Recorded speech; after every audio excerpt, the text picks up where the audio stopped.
வடக்கின் வசந்தம் திட்டத்தின் கீழ் ஆரம்பிக்கப்பட்ட மின் வழங்கும் செயற்திட்டங்கள் பலவற்றின் நன்மைகள் மக்களுக்கு இதுவரை கிட்டவில்லை.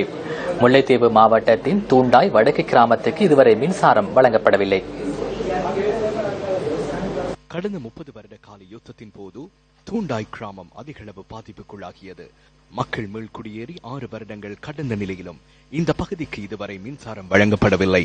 மீள்குடியேற்றத்தின் பின்னர் தூண்டாய் கிராமத்திற்கு அண்மையில் உள்ள பல கிராமங்களுக்கு மின்சாரம் வழங்கப்பட்ட போதிலும் இந்த கிராமம் புறக்கணிக்கப்பட்டுள்ளதாக மக்கள் குற்றம் சுமத்துகின்றனர்.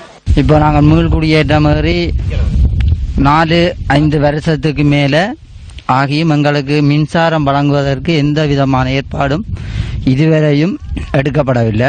நாங்கள் இப்ப கிட்டடியில அரசாங்க அதிபர் அவர்களிடம் மகேஜரோட கையளிச்சிருந்தோம். அதற்கு எங்களுக்கு ஒரு குறுகிய நாளைக்குள்ள ஒரு தீர்க்கமான முடிவொன்றை தரம் சொல்லியிருந்தார்கள். இருந்தும் இன்றைக்கு 1.5 மாசத்துக்கு மேலேயும் ஆகியும் எங்களுக்கு எந்த விதமான ஒரு சின்ன நடவடிக்கையும் எடுக்கப்படவில்லை. வடக்கின் அபிவிருத்தியின் ஒரு அங்கமாக அனைத்து பகுதிகளுக்கும் மின்சாரம் வழங்கப்பட்ட போதிலும் தூண்டாய் கிராமத்திற்கு மின்சாரம் வழங்குவதற்கு இதுவரை எவ்வித நடவடிக்கையும் முன்னெடுக்கப்படவில்லை என மக்கள் விசனம் தெரிவிக்கின்றனர்.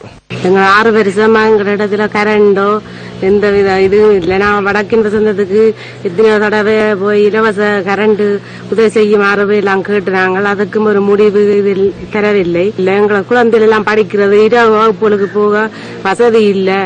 சம்பந்தப்பட்ட அதிகாரிகளுக்கு தெரியப்படுத்தியும் இதுவரை எதுவித நடவடிக்கையும் முன்னெடுக்கப்படவில்லை. மக்களின் நலனுக்காகவும் வடக்கின் அபிவிருத்திக்காகவும் ஆரம்பிக்கப்பட்ட வடக்கின் வசந்தத்தின் பயன்பாடுகள் மக்களை சென்றடையாமை கவலைக்குரியது.